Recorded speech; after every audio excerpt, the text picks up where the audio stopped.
Hello, my name is Hannah Silva, and welcome to my fifth and final set of book critiques. Today I've decided to showcase the book Percy Jackson and the Lightning Thief, written by Rick Riordan, as my featured text. I chose this text because of the draw it has for students, mixing mythology and regular adolescents' lives into a world of magic, mystery, battles, and even a little romance. It also intertwines learning about classic Greek mythology in a way that is fun and engaging for any child. For my first lesson plan, I focused on English language arts.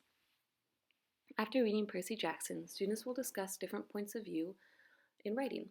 Students will discuss Greek mythology and the impact it has had on our culture today.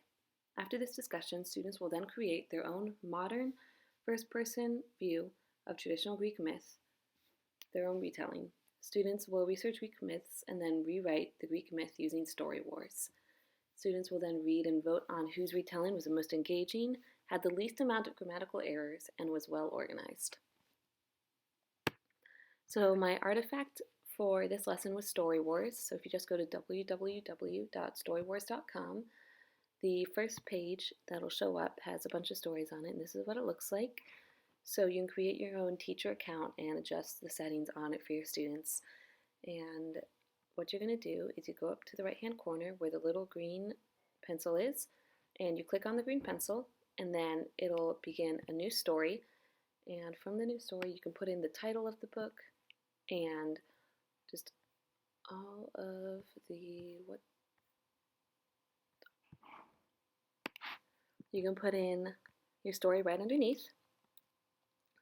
And for example, I put on Apollo Takes on Malibu as mine, and I wrote a little story underneath, and then once the students are finished and they've proofread it, you just go down to Create Story, and this is what it'll look like afterwards. But what's really cool about this app is that the teacher can view it all, obviously, but the students also can go on and vote on each other's stories, and like I said before, the rubric with no grammatical errors, most engaging, accurate Greek mythology, students can go on and judge that for themselves. For my second lesson plan, I focused on science. After reading Percy Jackson, students will begin a discussion on lightning. They will then conduct an experiment in which they will make their own lightning using everyday objects from the classroom. Students will pair off to complete this assignment. After the experiment is finished, students could discuss the shock that they felt from the project and then discuss what could happen to a person if they actually held a lightning bolt. And then for this, I found a website down below. The link is at the bottom of the page, and this just shows a website where you can create your own lightning and feel the shock with everyday objects from the classroom. Some more great books that I read were The Rainbow Fish, written by Marcus Pfister and illustrated by Marcus Pfister. And this book won the Christopher Award. It's just a classic book about this colorful rainbow fish, and it's super engaging for kids. The illustrations are beautiful, and students can really draw a lot from this book. I remember enjoying it a lot when I was a student. The next book is Ella Enchanted, written by Gail Carson Levine, and it won a Caldecott Honor Award.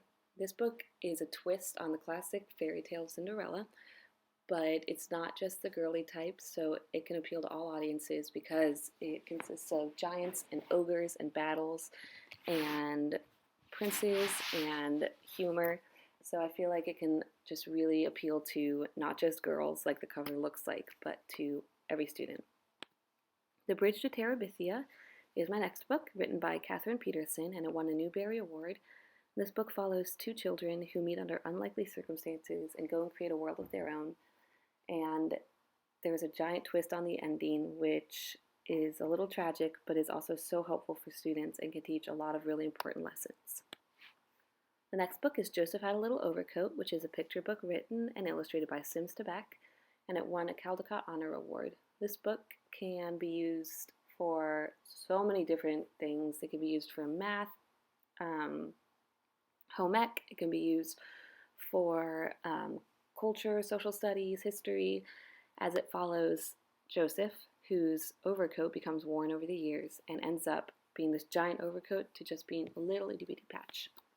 The next book is Ramona Quimby, Age 8 by Beverly Cleary, and it won a Newbery Honor Award. And this book follows a regular 8-year-old girl who grows up in a family of 4 with an older sister and a cat, and all the struggles that come with the age of 8. Charlie and the Chocolate Factory by Roald Dahl won a Surrey School Award and follows this poor boy who all of a sudden gets his life turned upside down when he wins a golden ticket to go see Willy Wonka and his minions in a chocolate factory. The final book, Sarah Plain and Tall, by Patricia McLaughlin, won a Newbery Honor Award.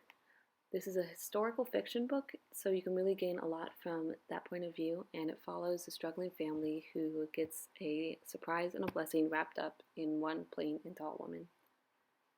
Thanks, that's all for now, and I hope to see you all soon.